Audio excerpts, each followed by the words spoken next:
22 March শুক্রবার আস্তাবল ময়দানে রাষ্ট্রীয় সনাতনী সেবা সংঘের উদ্যোগে শ্রী শ্রী রামলালা প্রাণ প্রতিষ্ঠা উপলক্ষে মহাধর্মসভা ও সহস্র কণ্ঠে গীতাপাঠ অনুষ্ঠিত হতে যাচ্ছে।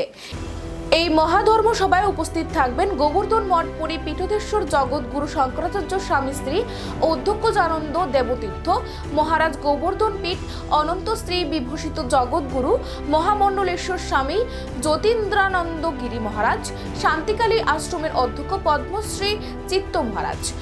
জগন্নাথ জিও মন্দিরের মঠ রক্ষক ত্রিদণ্ডী ভিক্ষু ভক্তি কমল বৈষ্ণব মহারাজ, প্রধান পৃষ্ঠপোষক রাষ্ট্রীয় সনাতনী সেবা সংঘের আহ্বায়ক উপাধ্যক্ষ রামপ্রসাদ পাল বুধবার আগরতলা প্রেস ক্লাবে এক সাংবাদিক সম্মেলনে বিস্তারিত তথ্য তুলে ধরেন।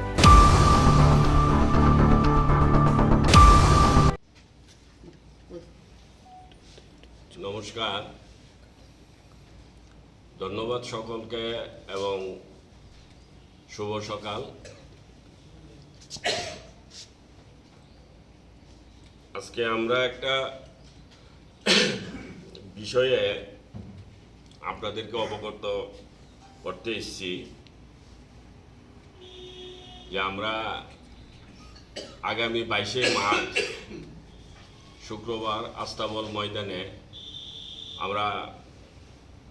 রাষ্ট্রীয় সনাতনী সেবা সংঘের উদ্যোগে একটা মহা ধর্মসভার আয়োজন করেছি। তো তার সাথে আবার আরেকটি আমরা সনাতনী কাজ করছি, যেটা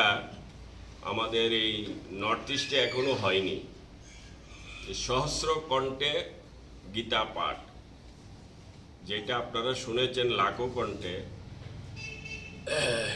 কিন্তু আমাদের এই ত্রিপুরা রাজ্যের পপুলেশন এবং সব কিছু মিলে স্ট্রেংথ মিলে আমাদের লাখো কণ্ঠে করা আমাদের দ্বারা সম্ভব না।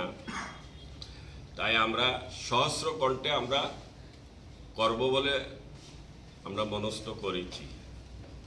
তো এই বিষয়েই আপনাদের সাথে আজকে আমরা আপনাদের মাধ্যমে আমরা এই বার্তাটা সারা রাজ্যে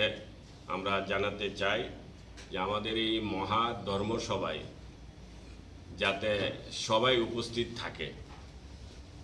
তো আজকের এই মহত্বপূর্ণে আমার এই সাংবাদিক সম্মেলনে আমার সাথে উপস্থিত আছে আমাদের জগন্নাথ বাড়ির ত্রিদণ্ডী ভিক্ষু ভক্তি কমল বৈষ্ণব মহারাজজি আমার সাথে উপস্থিত আছে, এবং বৈষ্ণব শ্যাম সুন্দরজি আছেন মহারাজজি আছেন, আমাদের রতিরঞ্জন সরকার মহাশয়, এবং আমাদের সবাই জানেন উনি ত্রিপুরা রাজ্যের একটা বিশিষ্ট কর্মের সাথে যুক্ত, আমাদের যেটাকে আমরা বলি RSS, সেটার উনি এ রাজ্যের পূর্ণ দায়িত্বে আছে সংঘচালক নামে, যেটা আমাদের সংঘের ভাষা। BK রায় অর্থাৎ বিমল কান্তি রায় মহাশয় সঙ্গে আছে আজকের এই অর্গানাইজেশনের সেক্রেটারি দুলাল সাহা এবং স্বপন দেব মহাশয়, আমি নিজেও আছি। এই রাষ্ট্রীয় সনাতনী সেবা সংঘের আমি হচ্ছি একজন পৃষ্ঠপোষক হিসেবে আমাকে রেখেছে। আজকে কিন্তু আমি এখানে উপাধ্যক্ষ হিসেবে আসিনি, আমি এসেছি যে অর্গানাইজেশন নিয়ে আমরা আগামী 22 তারিখ আমরা কর্মযজ্ঞে নেমেছি, সেটা একটু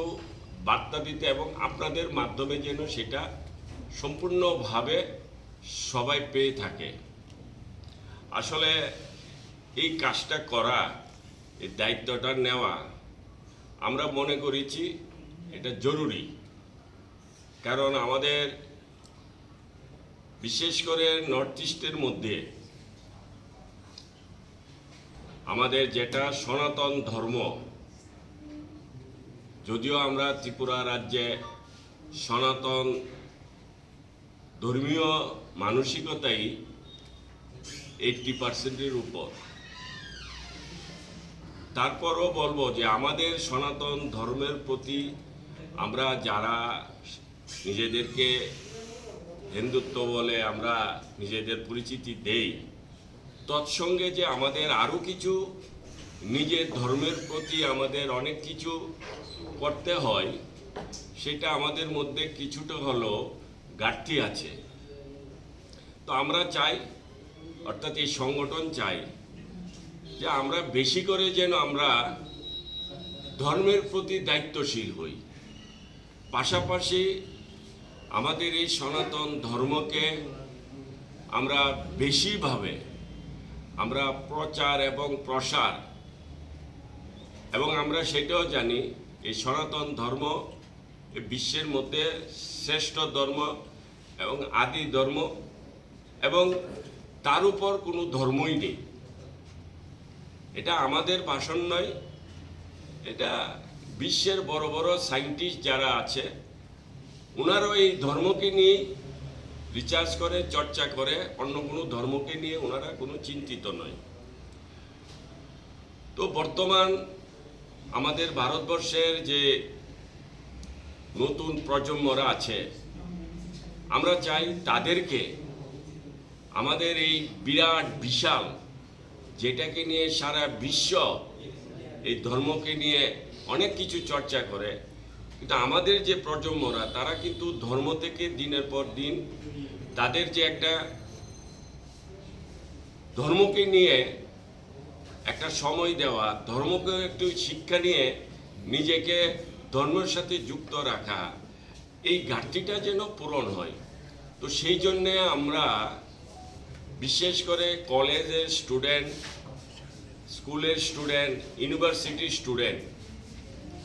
তাদেরকে সামনে এনে তাদেরকে দিয়ে